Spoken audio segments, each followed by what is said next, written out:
بسم الله الرحمن الرحیم.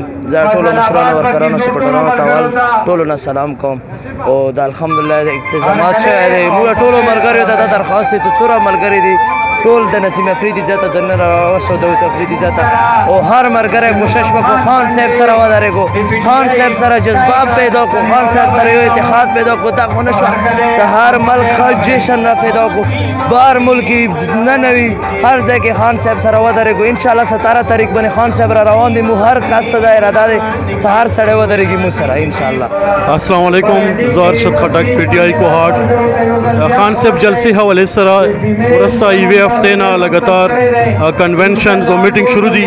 انشاءالله دا جلسه به کوهاټ کې یوه تاریخي جلسه وي او کوم 2013 او 18 کې الیکشن چې شوی و چې خلکو وی چې بیټ ته خلک وایي هغه الیکشن یې به د خلکو هېر شي ځکه چې اوس کوم د غله ډکوان چې راغو د عام خلکو اعتماد هم چې د عام خلکو کومه مینه چې د هغه خان صاحب سره نوره زیاته شه او انشاءالله اوس انقلاب راغلو او انقلاب روان ده.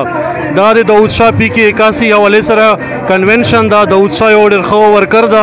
انشاءالله مو هغه سره په سپورټ کې مکمل ولاړ یو. انشاءالله دا به وخت ثابتوي، دا به الیکشن کې انشاءالله عوام ثابتوي او انشاءالله چې حقیقي او صحیح ورکرو ته ټکټ یې میلاو شي نو دا کومه تبدیلي اواز چې شوی دا به یو په 15 ګونه انشاءالله زیاده تبدیلی رسی په دې علاقې کې دې حلقې کې پورا پاکستان کې انشاءالله انقلاب راغلی او انقلاب روان ده. خان صاحب جلسې ته ټول میندې خویندې وروڼه څومره چې دي دا ټول भरपूर شرکت وکړي. انشاءالله خان صاحب دې تاسو حقوق جنگ کوي لګیاره د اسلام جنگ کوي. تاسو ټولو ته خواست ده چې جلسې کې भरपूर شرکت وکړي. بسم الله الرحمن الرحیم. نن مو چې داود افریدي چې کوم کارنر میټینګ دا کنونشن دا دی کې چې څومره ورکر دي روان دي یا دړدړ او انشاءالله امید لرو چې 17 تاریخ ته پاره د کوهاټ څومره عوام دغه ټولو ته مو خواست ده چې جلسې کې भरपूर طریقې سره شرکت وکړو او داود افریدي سره भरपूर حمایت وکړو. پی کې 81 چې څومره ورکر دي دې ځله ټول دا کوشش وکړو چې دا ټیکټ داود افریدي ته میلاو شي او امید لرو انشاءالله چې دا به مو دپاره خیرخوا جوړېږي. پی کې 81 دپاره او بیا هم زه یو ځل خواست کوم چې 17 تاریخ باندې د خان صاحب جلسه چې څومره ورکر دي دا د کامیابه کړي.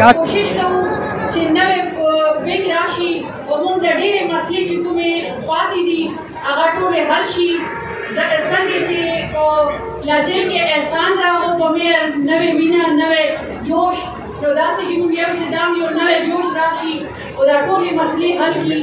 او بل یو دا درخواست کوم چې څنګه چې په یې په دوو ټایرونو به چلېږي په څلورو چلېږي کور به ښځې او سړي دواړو چلېږي نو دا به ټول وروڼو ته درخواست ده چې کومې خویندې قابلې وي تکړه وي جذبات ملک لري نو لږ هغه یې بهر ته کوي چې موږ ټول یو ځای شو او د ملک القوم خدمت وکړو او د خپل وروڼه چې دي قدردان وروڼه دا ټول موږ توجه کړو او داود افریدي دې مخته الیکشن چې وي چې هغې کې भरपूर ټول شرکت وکړو نو دا ټول لږ ټولو ته مې درخواست ده چې هغه دور لاړې زمانو وله چې ښځې به په کور کې وي.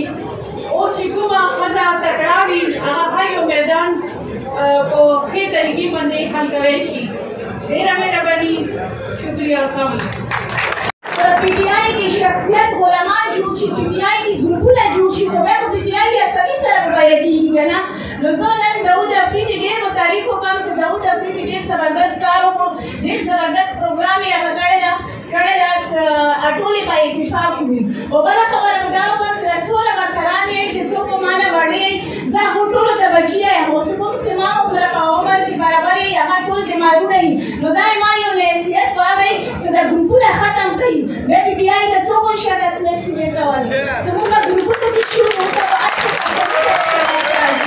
او بله دا ده چې د غلامي سوچ ختم کړئ ځکه چې موږ خان ایموني ډک سره هغه د غلامي والا جنګ کوي موږ پاکستان غلامي نه ازادوي نو چې موږ خپله غلامان یو نو موږ د غلامي جنګ څنګه ګټو.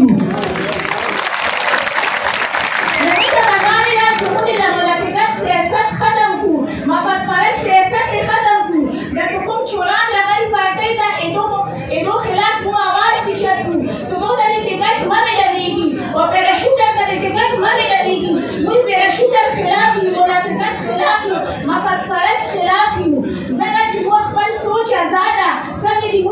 سوچ ده هماغه سوچ به دې موږي چې